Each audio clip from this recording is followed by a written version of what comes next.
Hi there and welcome back. So we looked at planning and now we're going to look at executing. And if you remember from your PMBOK page 25, we had a lot in planning, not so much in executing. In particular, there's nothing in scope and schedule and cost. So nothing here, you can basically cross them out. So that means we're not doing the work as project managers, the team is. And our role is coordinating and collaborating other things, but not doing the work. So plan the work, the team does the work, and then we control against it. So we'll see that now as we go through this thing called execution or executing.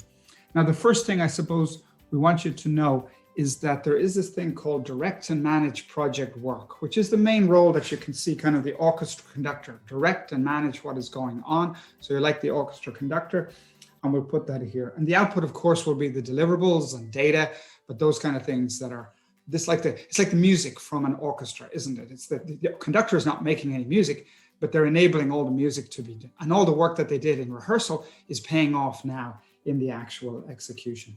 Now we have another one that was added in PMBOK 6. So just so you remember this is manage project knowledge. So knowledge used to be done at the end and shared as you went through in an iterative kind of way. But now we're saying regularly during execution, there's manage the knowledge. And if you know you remember your data becomes information, information becomes knowledge, knowledge becomes wisdom. And that's kind of a model we want you to think about.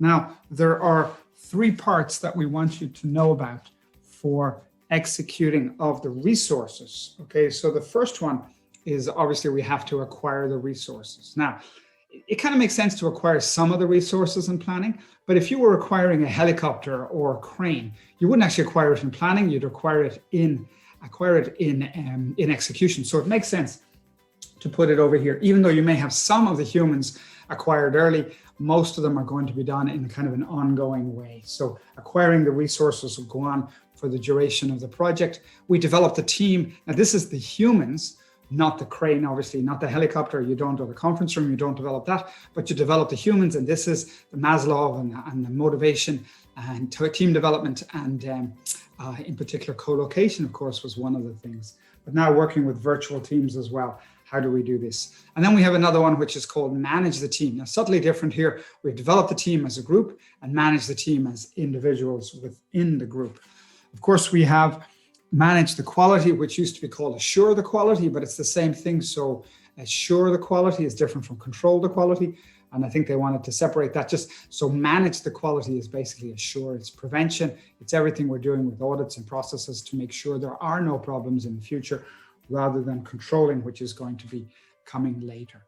Okay, so we have basically these ones coming now, which is kind of straightforward. We're going to manage the communications. Of course, we have a communications plan.